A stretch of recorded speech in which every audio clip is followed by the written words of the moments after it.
What's going on, people? Sean Pierce Johnson here. Welcome to this week's episode of SPJ Live. Hope you all have had a decent enough week. Everybody's staying safe. Everybody's staying healthy. And everybody in general just having a real good time right now. StreamYard's being real weird the last couple weeks because I see so many more of you talking in the chat than it's actually telling me is actually watching right now, which is really strange, but whatever. We got Music Therapy Laz in the house, Jay Steen, the one and only Ben Coombs, Bent Tom, Tyler Jackson is back in the house. Good to have you here, Tyler. Thank you guys all so much for tuning in. It's going to be a little bit of a weird one for me today. Because I was trying to experiment with a way to do like a double camera thing for the live stream through StreamYard. And it works, I guess, but I don't know if you can actually hear the latent echoes behind me. But basically, since today we were going to talk about doing, setting up a pedal board and how to dial things in, I thought it would be really cool to be able to let you guys see the pedal board. And by way of sharing the streaming link with myself and opening up my phone and putting StreamYard on my phone, you're able to not only see me here, but you're also able to see the pedal board here. Now you'll notice, I don't know if this is actually coming across, but Pedalboard cam is super latent right now. And just in general, not exactly working out as well as I would want it to. But it'll give you a good idea as we start going through everything that's on the board and everything. I know, Laz, you're going to end up seeing both, but the issue is, like, right now on my end, I'm seeing my hand float over the pedal board, and that was maybe like 10 to 15 seconds ago. So StreamYard doesn't like mobile, I guess, which kind of sucks because I really wanted to be able to do this with you guys. But we'll see like how bad it is and see how far we take it. Worst case scenario, I'll just take my laptop, angle it down, and we'll be able to see a little bit more there. Yeah, Ben, you remember the first time we streamed with StreamYard together? I was doing it with my phone. Same exact kind of problem. Ugh, man. So there you go. Francisco Hartung in the house, loving the gig rig J2. How you doing, buddy? Good to have you here. It's been a while. But yeah, I thought, because this is something Ben and I were actually talking about the last time we were getting ready to stream together on my channel. And we were talking about the difference between dialing in a pedal and dialing in a pedal board. And those two concepts may seem like they are, not related. Or they might seem like they are related, or like you don't do one thing differently in one situation than you would the other. However, my experience dictates that the two are very different practices. The two are very different ways of considering your setup and your tone. And so today I thought we'd dive into a little bit of that as things move forward. Ben actually has a question. How do I like the Gig Rig G2? I absolutely love the Gig Rig G2. I think I've had it now for 5 years, 6 years maybe. And to be honest with you, in the way that I like to use pedals, it's pretty much the only option that does everything that I want it to do. I don't mess around with MIDI all that much, although as you guys can see on the pedal cam, which hopefully, I don't know, StreamYard's being lame right now. Anyway, the point is that I like it a lot. It's a big time help for me. And let's see, for some reason, it just doesn't want to show up today, which is really weird. Fantastic. So chances are we're probably going to be angling down the laptop. It's going to be way less latent, and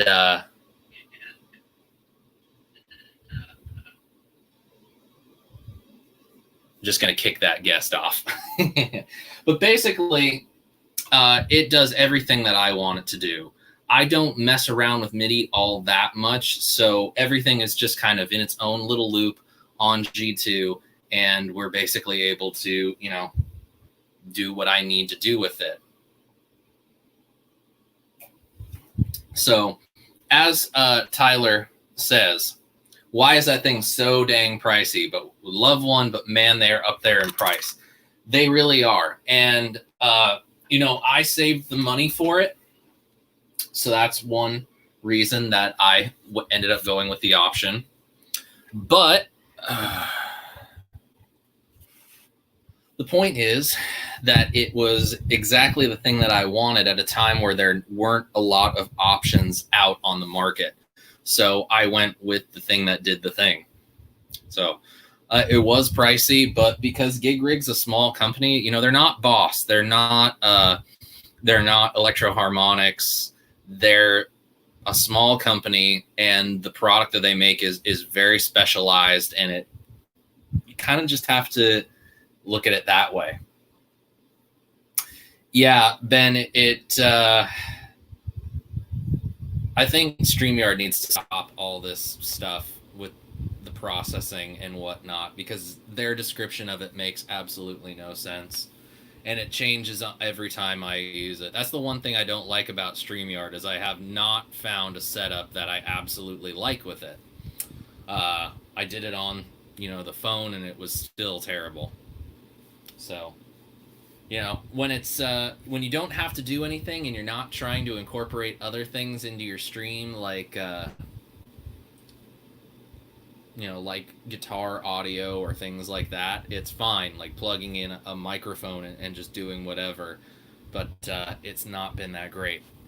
So let's angle the pedal board down and look at the pedal board. You actually will be able to see it as it is, not sort of mirror imaged. So this is basically a new pedal board that I've been working on to tie into a new video that I will be making on the power supply that's right under here, which is a brand new power supply from Excel Audio, called the Power Source 12, the Effects Power Source 12.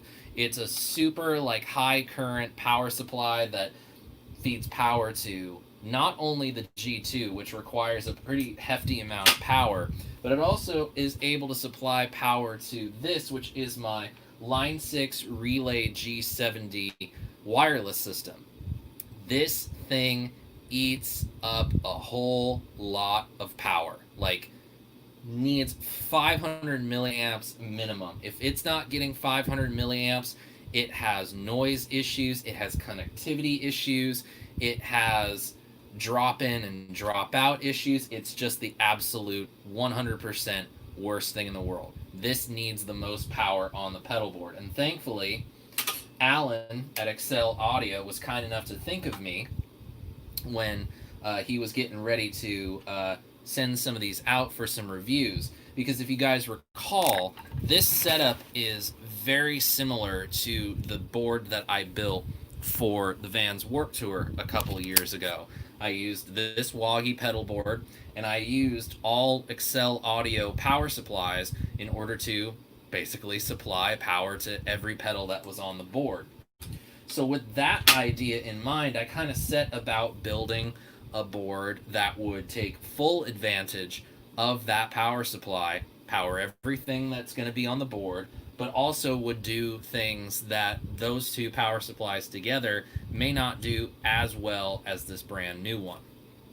So with that in mind, let's talk a little bit about signal flow. So we start obviously with the guitar, which today we're just going to stick with the Les Paul, going into with just a normal old sinusoid cable, which I love, going into the aux input on the Relay G70 for the time being because I ran out of battery on the body pack. From here, we're going out of output A into the Morley George Lynch Dragon 2 Mini Wah, which is fantastic, and I leave it on here. It's got a buffer in it, which is kind of nice, so that's all good. I have access to the wah lock right here on the right, which, you know, is basically a static wah kind of thing. Then I have the wow voicing for that really deep, girthy, throaty kind of thing. And then from there, right into the G2's input. Then I start putting all the pedals in loops. We start with the Keeley Fuzz Bender, my, Stompbox Saturday limited run, one of 5 in the world if you were just so lucky enough to be able to win the first Black Saturday. I got that in loop 1. Then I actually skip these 2 pedals because these are in later loops, but I have the MXR Custom Shop Timmy and the Rev G3 in loops 4 and 5, and then underneath are actually the pedals that I have in loops 2 and 3. You probably can't really see it under the mess of cables, but it's a Keeley Compressor Plus, my favorite compressor pedal right now, and a Walrus Audio Julia V2 Chorus. So 2 really great pedals that I basically set and forget and don't do anything else with. So there you go. The compressor is in loop 2, I believe. The chorus is in loop 3. Then we have the higher gain stages of 4 and 5, respectively, for the Timmy and the G3.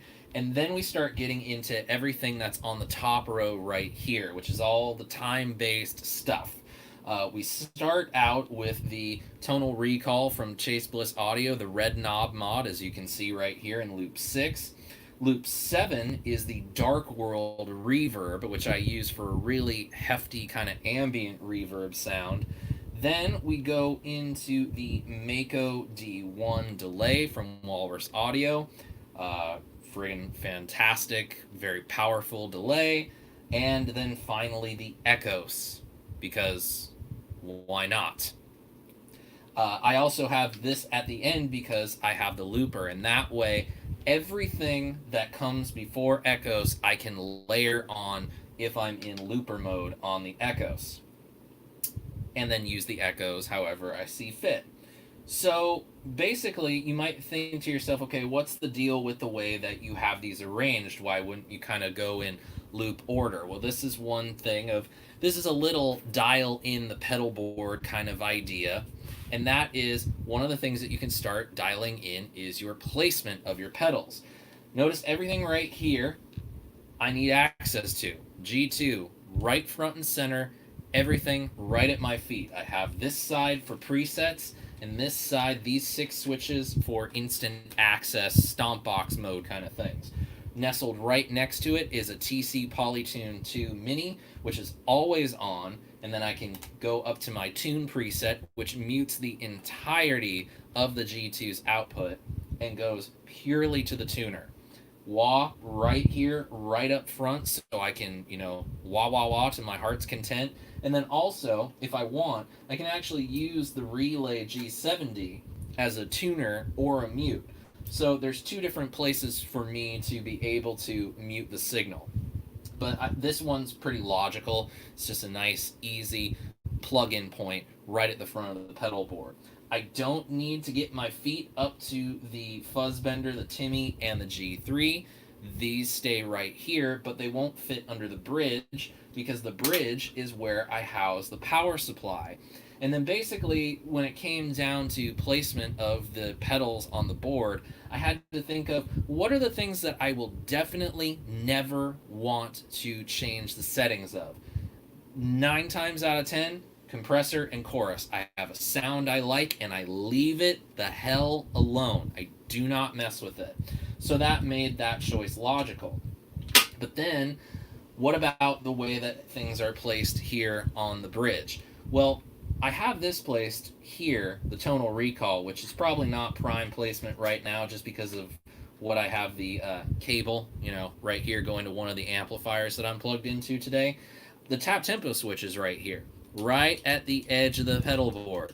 So I'm not kicking the bypass foot switch accidentally. I'm not kicking any other foot switches on the board. It's the leftmost switch on the bridge. Awesome. The 2 channels of the dark world are on all the time. So these provide a little bit of a buffer zone between the tonal recall and the D1, whose tap tempo switch is on the right. I think that's fairly self-explanatory. And then the Echoes has the same kind of setup where the tap tempo switch is on the right. But I spaced it out just a little bit more so that I wouldn't end up accidentally hitting the Echoes bypass foot switch. So that's pretty much one of the first things that you can start doing to dial in, is that you can actually figure out and experiment with the placement of your pedals. It's a really funny thing sometimes for people to think about it that way, but it's one of the just, little things, and, there you go. Let me just check up on the chat really quick. Let's see. Tyler Jackson has a question. Do you have any recommendations for something similar that still allows for adjusting the signal path? Tyler, probably one of the best options right now in terms of similar to what G2 does, but maybe has a little bit more compact footprint, but is just as flexible. Probably be the Boss ES5 or the MS3. Especially because the MS3 has built-in effects. I haven't gotten to use either one of those, so I can't really say whether or not it has the pre-gain and the post-gain staging, but that really helps out a lot. Ben Tom, so yeah, check out the and I would say the ES5. Ben Tom's asking, what are the numbers on your guitar strap? The numbers on my guitar strap are actually my wife and my sister's birthdays. I do this to most of my guitar straps. I basically put important dates in my life, whether they be birthdays or occasions of other types, on my guitar straps. Just a little, thing that makes me feel kind of good with my guitars, keeps certain things in check and in perspective. I'm looking at one of my straps right now that has my brother's birthday as well as my parents' anniversary on it. It's just, sometimes you gotta remember these things, and that is one thing that I do to help me remember things. Francisco's OCD is very happy looking at the pedal board, and it's not even nearly as neat as it should be, because I just kind of threw it all together. Let's see, any more questions before I move on? Can you repeat the last 2 minutes? I had to get my son some milk. I don't even know which 2 minutes those were. Sorry, buddy. Let's see. Laz is asking, when do I think I'll gig again? When it's safe to do so. That's the best answer I can give right now. Six String Brian in the house. How you doing, buddy? Good to see you. Happy to have you here. Terry's GG&G has come into the chat. How you doing, Terry? Good to have you here. Hope you guys are having a good day. We just wrapped up talking about dialing in placement of pedals on a pedal board, which I think is a logical first step, but one that so many people tend to forget about when they start putting together a pedal board. I do want to bring this up. Terry said the show was awesome last week. I appreciate that, Terry. I got to tell you guys, those of you that stuck out through the whole thing with me and Alex and eventually Drew Foppy coming on, that was really great of you guys to stick out. Alex was super impressed with this little community that we're starting to build here. So that means a lot to me that you guys stuck around for the entirety of the shenanigans that we were pulling that night. I had a lot of fun. Hope you guys did too. Immediately after, Alex was texting me saying that he had a really good time, and I did too. So now that we've talked about dialing in placement, let's talk about the rest of the setup. Now, what I'm doing here is something just a little bit different. I decided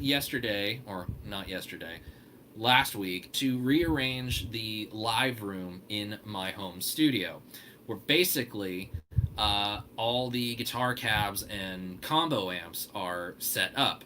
Now, what I did is I set them up in a circle, around the perimeter of the room, basically, with a little bit of space from the wall, especially for the open back combos, let things breathe a little bit. And I mic'd up everything. Every cab that I have in that room right now has a microphone on it. And the reason for doing that is because I wanted to be able to, at a moment's notice, mic up a guitar cab and do whatever I wanted to do with it. Whether that's record, whether that's just play for my own enjoyment, or experiment with things like this. And so I have my Boss Katana and my Simple Amps Traveler 6VA. So I have a clean, solid state, 12-inch, 25-watt combo amp. It goes up to 50, but I chose to stick it in the 25-watt area. And a roundabout 35-watt tube-powered 10-inch speaker combo amp. And I wanted to see if I could get some, fairly hefty and heavy and how shall I put this? Appropriate. There we go. Appropriate tones for what I want to do in terms of playing music. So basically, each one is on its own output on G2.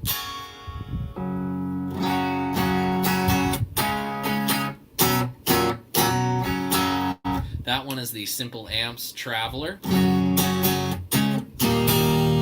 Got that little raspy kind of 10-inch speaker thing going on. I also have the mic just a little bit off axis to, kind of mitigate some of those more raspier high-end tones. And then the Katana is on output 2, and that I have just a little bit of light reverb on.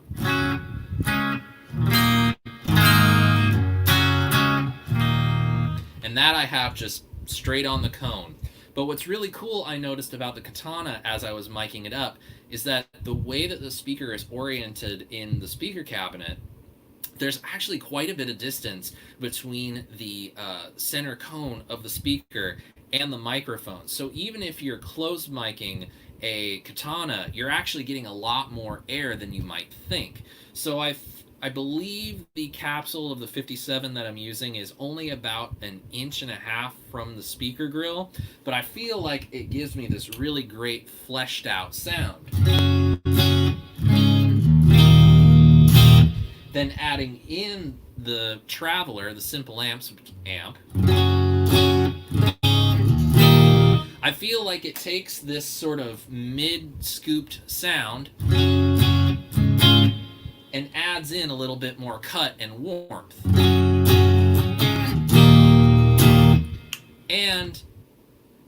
a little bit of dullness, to be honest with you. But that's okay, because that's what you want to do when you are running 2 amps at one time, either in stereo or, as I'm doing today, dual mono. You want them to complement each other in a certain way, and I feel like these two complement each other a lot better than I thought they were going to. So now we get into the thick of dialing in a sound, which I've already done some preset dialing in prior to this video. And the first thing that we start out with, and I'll go ahead and angle down, my clean preset utilizes the Keeley Compressor Plus and the Walrus Audio Julia for something a little like this.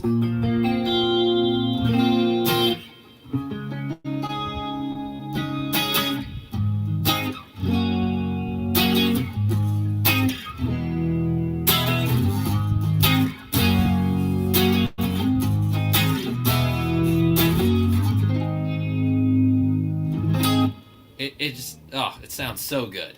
So good. And then if I want, I can go ahead and say add on the Dark World.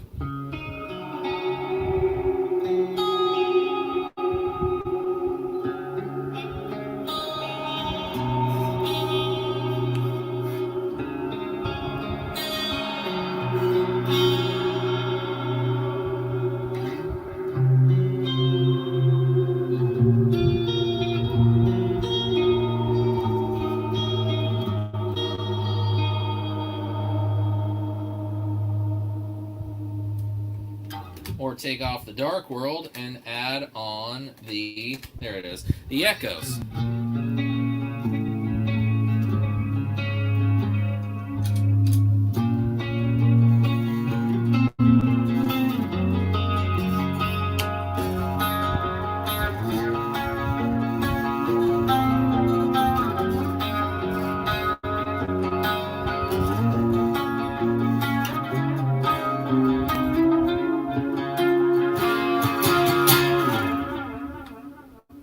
Oh man, that flange on the Echo sounds so good. Oh boy. So I can basically just add on whatever I want. So let's talk about how I came to that, starting from scratch. So we have our clean tone, right? Fantastic. Awesome. Now I know I want compression on it, so I'm going to go ahead and bring it in. Now, with the settings that are just on the pedal right now, let's take a listen to the difference. First, without the compressor, add it in. Now, immediately what I notice is that the compressor has definitely done its work and has brought down the volume. Hey, look who it is! RJ has showed up. What's up, buddy? How you doing? I'm gonna angle down and wave hello. Hello. Thanks for joining in for a little bit, buddy.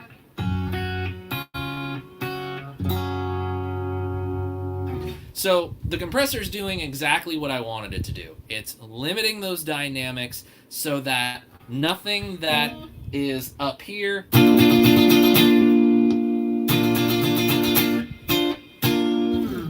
and nothing that's down here,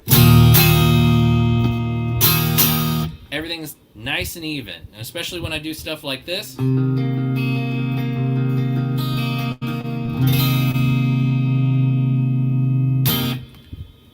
All those notes are nice and even, doing their thing.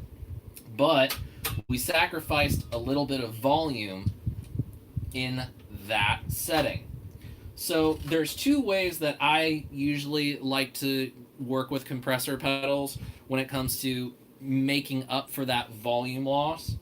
And the first thing that I'll actually look at is not the output level. I'll actually first look at if your compressor has a blend control like the Compressor Plus does. I'll actually look at that first. Now I have it turned up pretty high, and the blend on the Compressor Plus goes from half compression to full compression. So I'm just going to dial that back to 12 o'clock and then see how that sounds against without the compressor on it.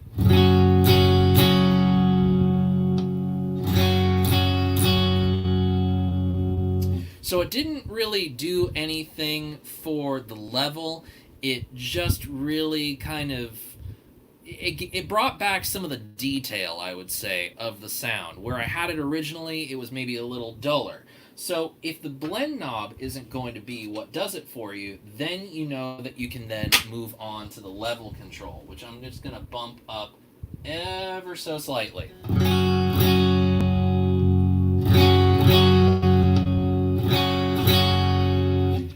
There you go. And that's something I feel like that pretty much illustrated exactly what I was trying to get at for you guys. That just a little bit of a level adjustment ended up being the level problem, but by dialing back that blend control, we have a tone that's not too dissimilar from what we originally had in the first place. And compressor pedals are something that I want all of you guys that aren't experts on compressor pedals to really start diving into, because if you are not utilizing them because of something you've heard someone say about them being bad for guitar, rethink your thinking. Trust me. So handy. So now that we've got that, then I'll go ahead and place some chorus on it.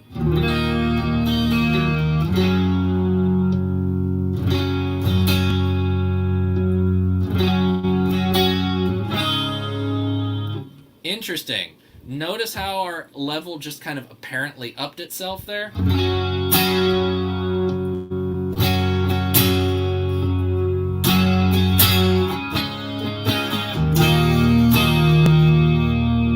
Now I have a dry switch on the G2, so let's go back to our dry sound.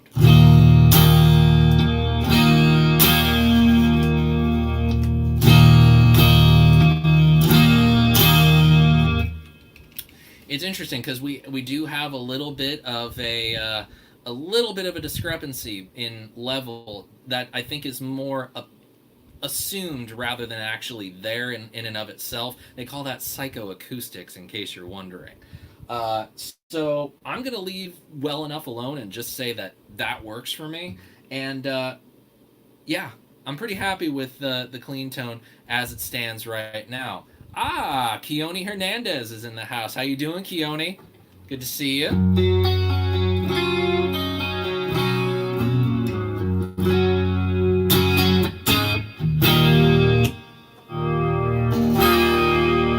And then now if you want to flesh things out, you can either add on the reverb or you can add on the echoes.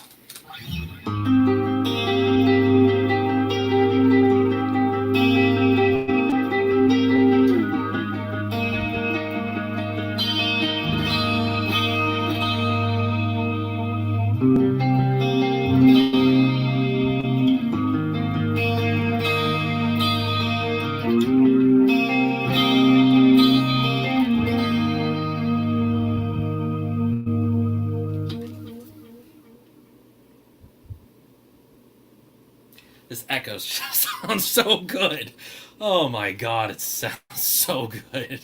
Keone's asking what pickups are in the Lester. He's talking about the Les Paul. They're Seymour Duncans, JB and Jazz. You know, pretty standard combination. And thank you. I appreciate that.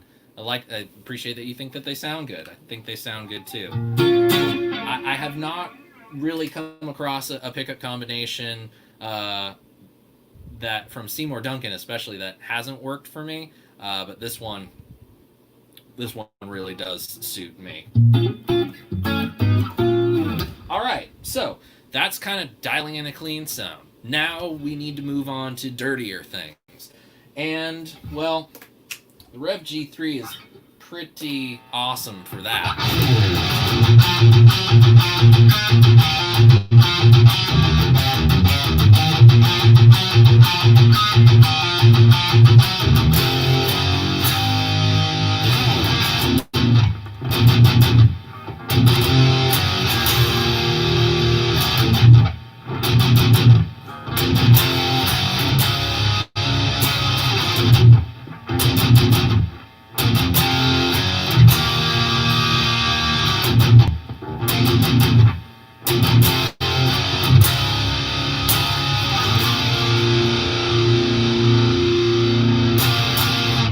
And this is probably the simplest portion of dialing in a pedal board that I can really tell you is that this is really all about, proper gain staging, the kind of typical gain staging that we usually talk about when it comes to dialing in a guitar tone. And that's really just all amounts to level matching so that your clean tone isn't too much quieter or too much louder than your dirty tone.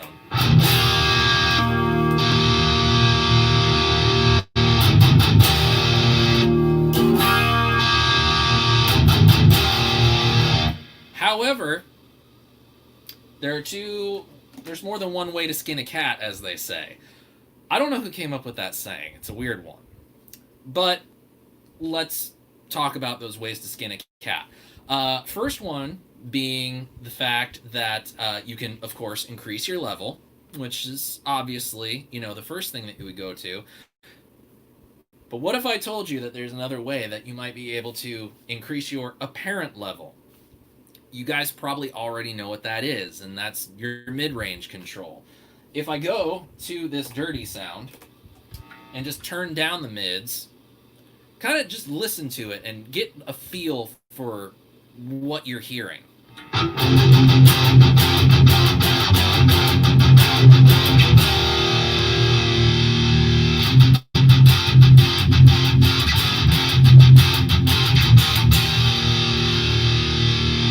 Now let's start turning that back up.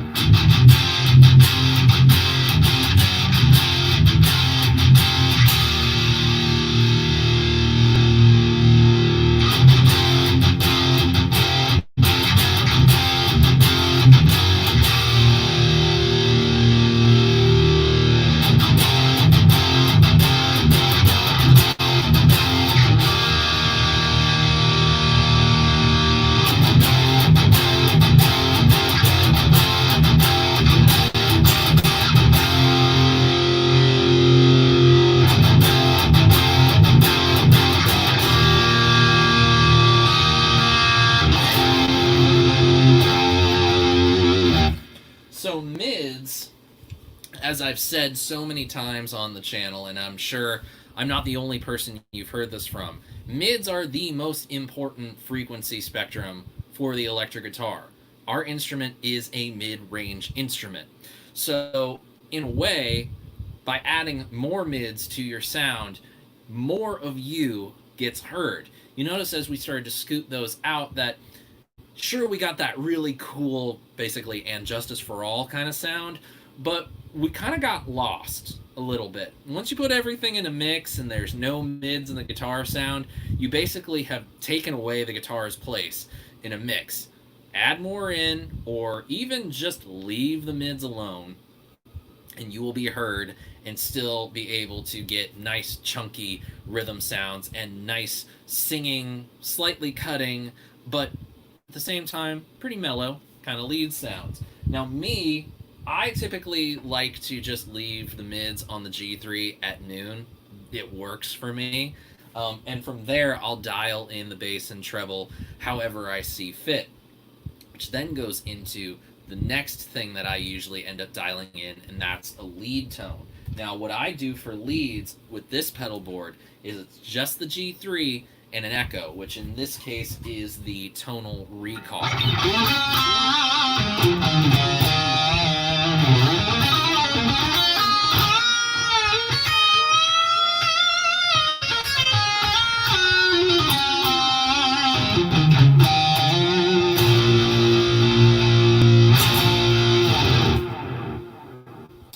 Now, first and foremost, you kind of notice that the echoes are kind of loud, and there's two schools of thought that I've found in my travels when it comes to dialing in echo. Either it's super subtle or it's very apparent. Now, the thing that's cool about the tonal recall is that it's got all these good controls for you to be able to dial in a pretty good analog delay sound. You have mix, you have time, you have regen, which is basically your repeats. It's got a modulation section and a tone knob. So there's really, in essence, three different things that we can look at when it comes to dialing in an echo lead sound with some echo. first and foremost, you can look at the mix control.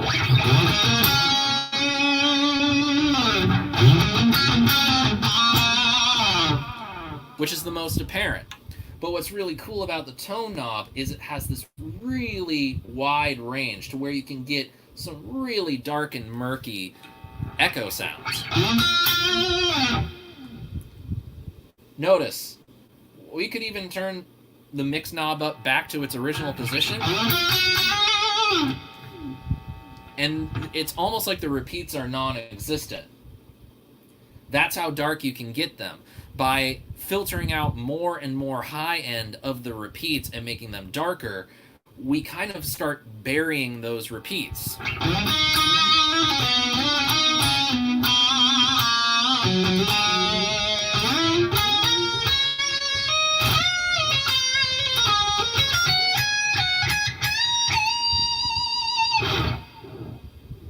And it sounds okay, but I really kind of want to hear those.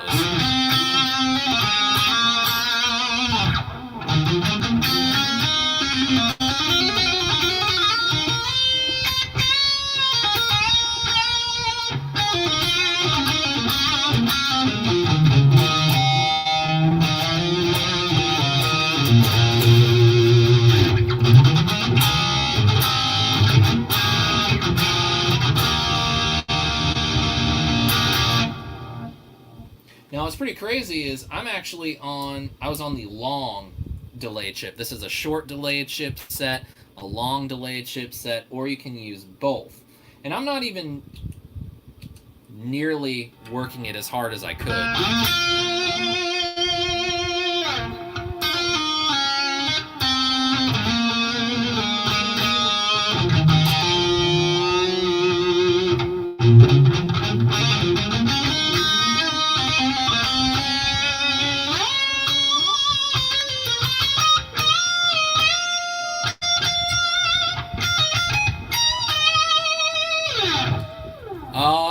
Hey, somebody likes that's always worrying.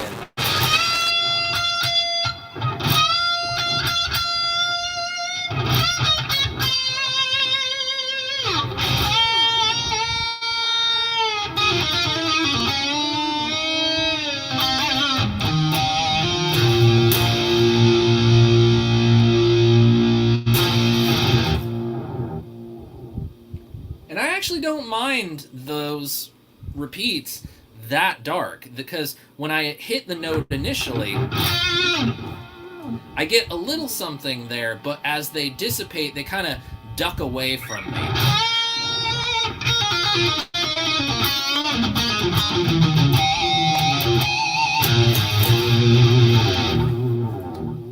Now, here's an aspect of gain staging that not a whole lot of people think about. And that's what happens when you run your gain devices into your time-based stuff. Because it's important to remember that everything on this board has a certain input level, a certain input impedance. And it's important to remember that everything that you add to the signal affects the end result. So, say I was one of these idiots that's just like, fuck it, I want to be as loud as everybody else, and just I'm slamming the front end of this and my amplifiers.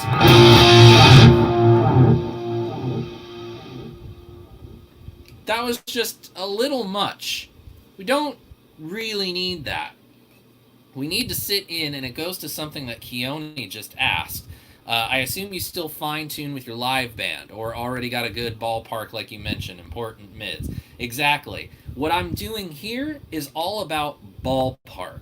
When you really get in the thick of it with a group of people and a group of other musicians, you will find yourself making these adjustments. But you can still go back to these things that we've been talking about here when you're in that situation with other musicians, and effectively be able to do exactly what you just did here, just on a smaller scale. But at the same time, if you don't want that kind of delay, because we were just messing around with an analog delay, what happens when you mess around with a digital delay? How is that going to be affected by whatever it is that you're having to use for your gain device. So let's go ahead and add in, let's see, let's add in the Mako.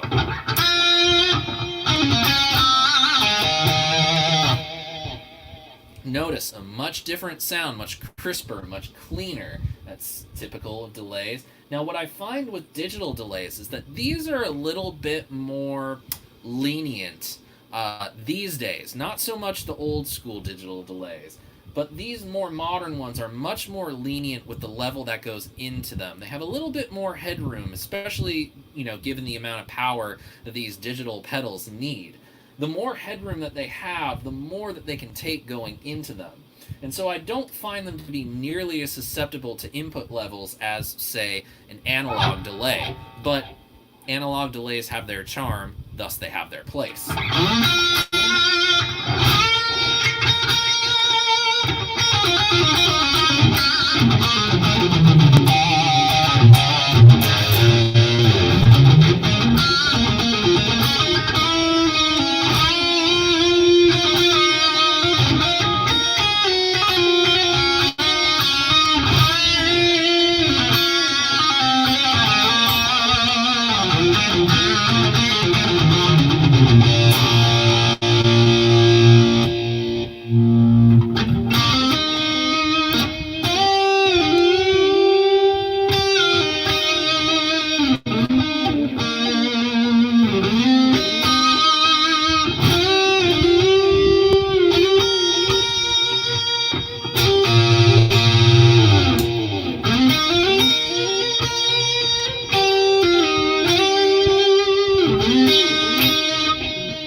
So even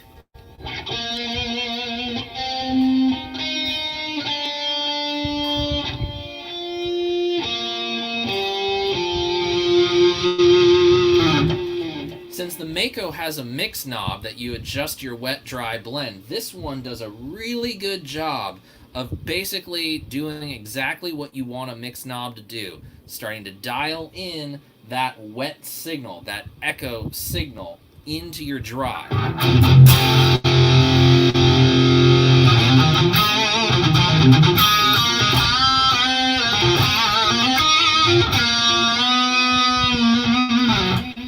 And I love it when this is how a digital delay pedal, or any delay pedal for that matter, works. Because I come from the school of thought when it comes to time-based stuff, much like recording consoles do with the aux send idea. You have your original track, then you bus it out to something else that you can then blend in. That's kind of what a mix knob is supposed to do. Some pedals do it better than others. The Mako does it very, very well.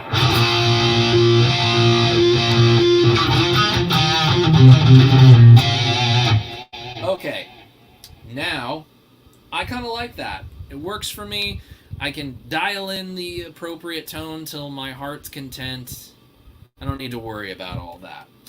Now, something else. Because fuzz. Now, you all know my persuasion towards fuzz. I love it. However, there's a lot of people that don't. And I think one of the big reasons that people don't like fuzz is because they feel like they can never get a good sound with it. That's not, anybody's fault but your own. Most people don't spend enough time trying to actually dial in fuzz appropriately. Or recognize what it is about fuzz that can actually work for them, even though they think it's working against them. And I'll show you exactly what I mean. So we'll start out with the dry stuff. You know what? Let me tune up. If you have any questions so far, please put them in the chat. I will do my best to answer them as we go along and during these tuning moments. Okay, so we're all in tune. Gonna go ahead and add in the Fuzz Bender.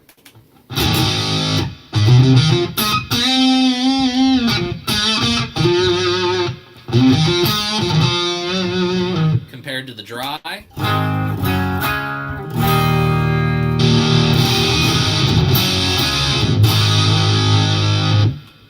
not bad. Still raspy. I barely have any fuzz going. A lot of this is pushing with the level control and using the bias control to get a little bit more sting out of it.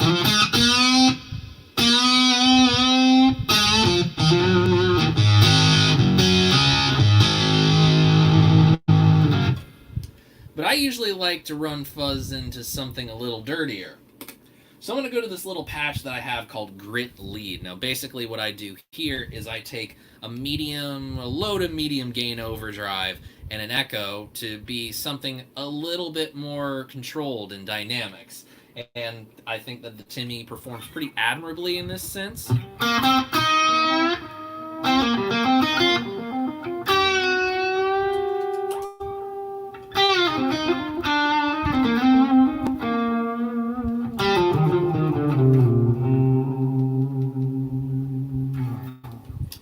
So now, it's crunchy. Stack on some fuzz.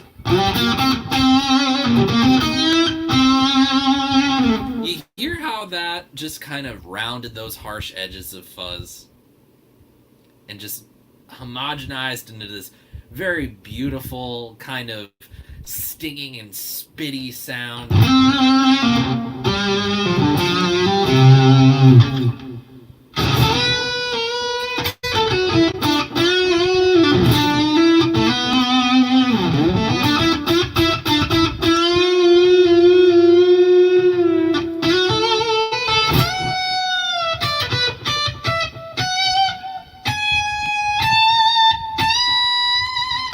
Oh, yeah.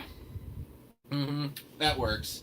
Now, what I tend to end up doing with non-fuzz face pedals is use less gain, because they tend to produce a little bit more and more of the level. That's kind of what I want. I really want that push from fuzz.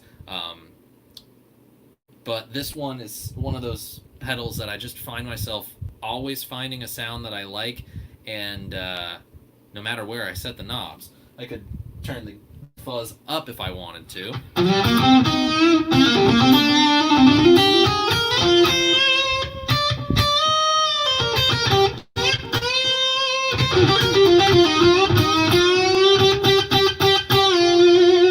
Makes it a little bit more chewy when you add in the fuzz. Let's go ahead and crank it.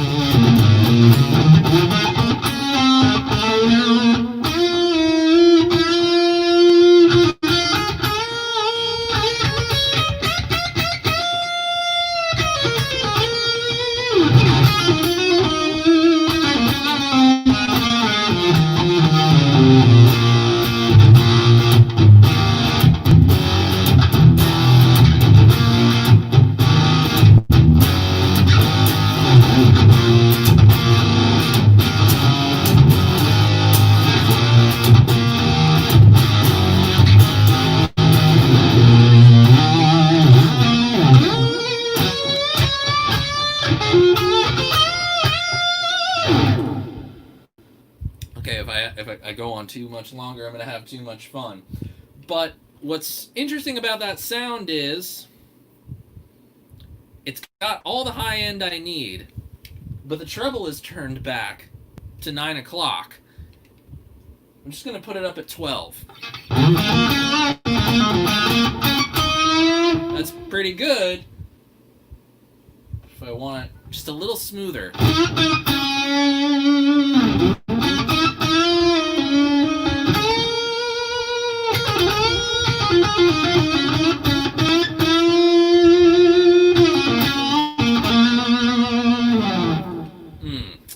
That's good. Now I'm just going to go ahead and turn up the level to kind of show you where we start to get a little squirrely.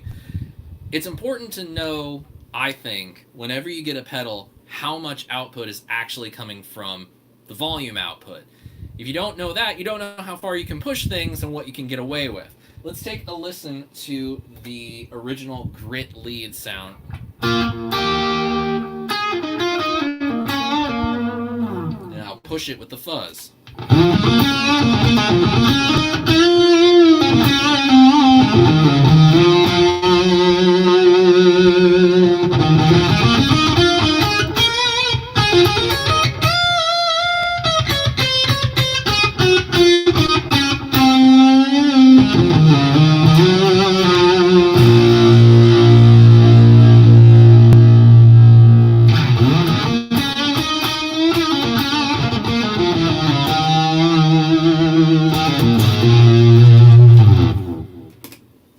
Compared to the original.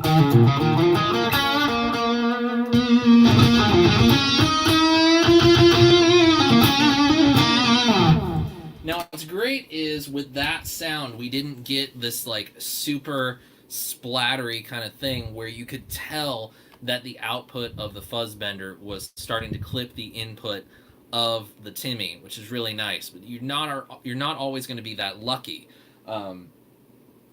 I know I've definitely run into my fair share of pedals where you start stacking them too many pedals into each other, and you end up with this really weird sort of compression on the attack and that initial bloom of the note that kind of just sounds like you're running yourself through like 3 Dynacomps all on at the same time, which is a cool sound if you know how to set it, but it's not the way that you should set it.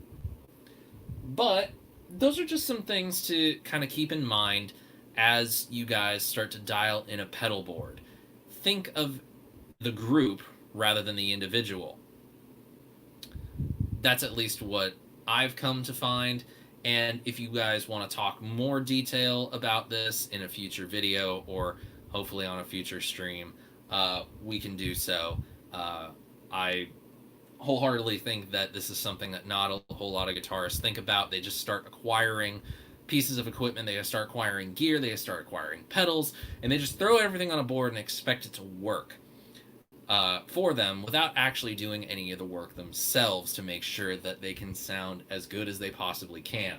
Trust me when I say that everything that I get in as far as a pedal for demos that I make a video of, I like for one reason or another, and that I generally consider to be good. I wouldn't waste my time on a pedal that I don't think is good. However, that I usually end up having the pedal by itself, not in context with others. I just don't think that that's something that I should do when it's specifically a pedal demonstration. But things like this, once we start taking those pedals that I love on their own, start putting them into an actual situation, boom, there you go. I kind of find that, hey, I need to rethink the way that I set these things, or I need to rethink the way that I am putting them in the order that they are. I need to rethink the settings for the volume, the gain level. Everything affects everything. And you'll find that very quickly when you start putting together a board to use regularly. And this is a board that I'm hoping to use throughout the rest of the year. And if we can get back to playing live next year, this might be what I end up using.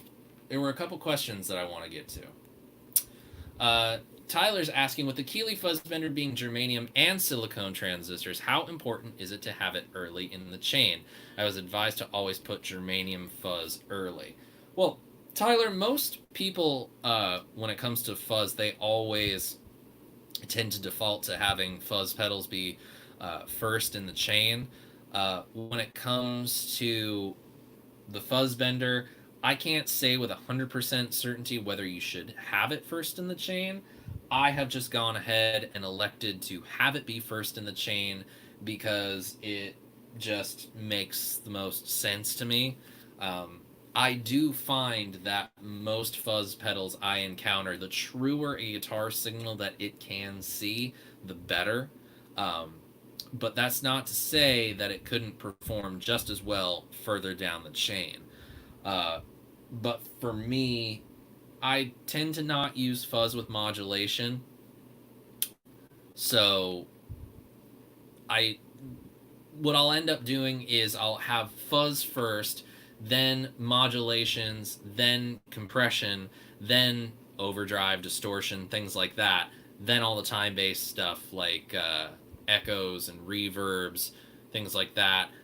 Maybe one modulation effect, depending upon kind of what my feeling is, if that's, makes any sense.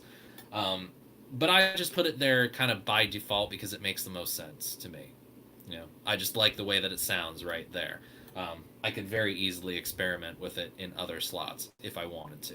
But I just, for all intents and purposes, and the way that I know that I use this type of fuzz pedal, if it were a big muff, it would be a little bit different. But yeah, I find that works for me. I feel like I need a 2-year degree for all this pedal stuff. I agree. So do you run your whole board through the effects loop of your amp? No, I don't. This entire setup with the G2 is all going into the front end of the 2 amplifiers. So there's 2 outputs. There's 1 and 2. One's going to the Katana. One's going to my Simple Amps combo. 2 combo amps, and that's basically everything out the outputs to the front end of the amplifiers. There is a way that you can hook the G2 up to an amp with an effects loop, and I have done that in the past. But for this particular board build and this particular pedal board setup, I've just gone ahead and run everything into the front end. It just works it works for the situation that I built this pedal board for. Another quick rundown shot of the pedal signal chain. Sure, Keone, I'll do my best right now. So, to review the signal chain of everything that you heard today, the guitar, Les Paul, Seymour Duncan's, out, just a normal guitar cable, is going into the Line 6 Relay G70. Now, normally this has a body pack that I would normally be using, but since the battery ran out and I don't have one, I've gone ahead and just used my trusty sinusoid cable, and it's plugged into the aux input on the side here. Nice little fail-safe thing. Then from the output goes to the Morley George Lynch Dragon 2 wah. So right up here, so I can access the wah lock or the wow voicing, depending on my mood. Then from there into the Gig Rig G2. The Polytune 2 Noir mini tuner pedal is in the tuner output of the G2, so it's not taking up any loop. It has its own separate isolated signal path. Then in the loops of G2, I'm using loops 1 through 9. I have the Fuzz Bender in loop 1. Underneath the bridge, right here, I have the Keeley Compressor Plus in loop 2. The Walrus Audio Julia V2 in chorus in loop 3. Close the bridge. The Timmy MXR Custom Shop Overdrive is in loop 4. Loop 5 is the Rev G3 distortion pedal. Loop 6 is the Tonal Recall by Chase Bliss Audio. Loop 7 is the Dark World Dual Channel Reverb by Chase Bliss Audio. Mako D1 by Walrus Audio in loop 8, and the Keeley Echoes in loop 9. Everything is just plugged into the individual loops. On the back of the G2, I'm using a variety of different cables, from the Warwick Rockboard flat patch cables to homemade patch cables that I've made myself. And then I'm going out the outputs to the front end of the 2 amplifiers that I've been using today, a Boss Katana 50 on one side, and the Simple Amps Traveler 6VA 6V6 tube combo on the other output. Other than that, I have the Gig Rig Bank Manager right here. It's not doing anything right now. It's just kind of a space holder. I'm not really sure how I'm going to use it. I'm not sure how this pedal board is going to evolve before I make the video that I made this pedal board for, which is for the power supply underneath here. Pardon me. which is the Excel Audio Effects Power Source 12. I'll probably have a video for that done by the end of the month. That's at least what I anticipate, and I'm not going to make any promises, but that video will be coming soon, and we'll basically detail this pedalboard build. We'll talk about some of the other things that I've done to the power supply in order to really kind of try to overwork it to see how much power I can really get out of it. Because what's really cool is, as you deep dive into the user manual for it, you can actually end up using higher power requirement pedals from outputs that are not labeled as such. As a matter of fact, I think I have 3 pedals running off 1 output right now on that power supply, which is pretty incredible, and they do so with very little noise. It works pretty well. It's not perfect, but it's at least better than not having the pedals on the board. I think so. But I'm really growing to love the setup. I think the amps work really well together.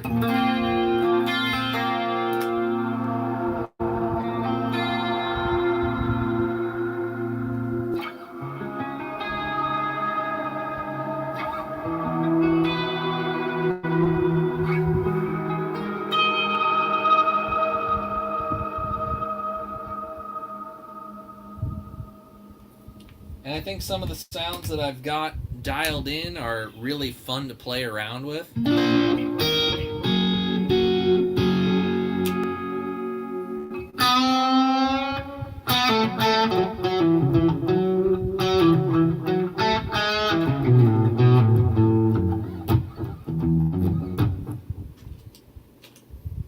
Tap it.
Thanks, Keone. I'm glad that it all made sense to you. Thanks for stopping by, and I'll see you next week.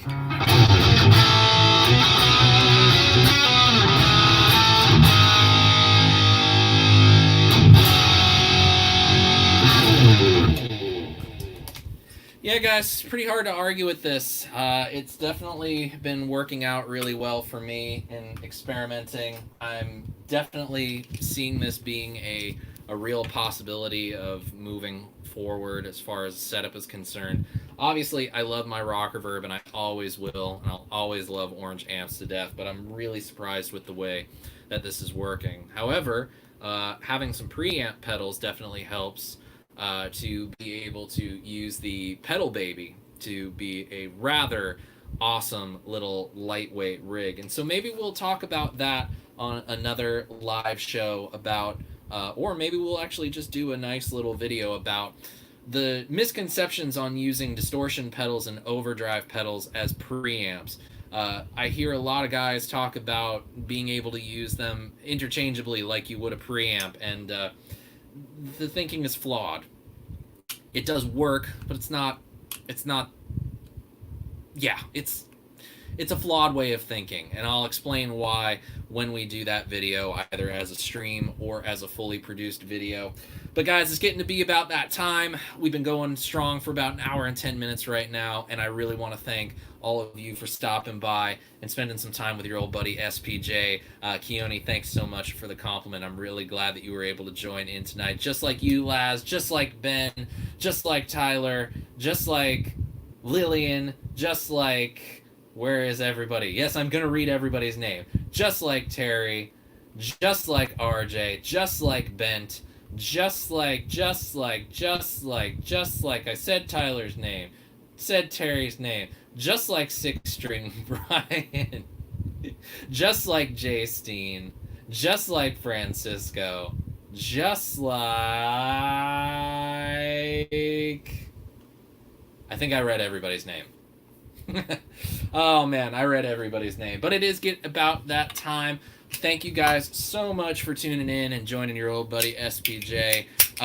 I think next week we're still going to be on for SPJ Live, so do tune in next week. Same bat time, same bat channel. Lots of bats right over back there.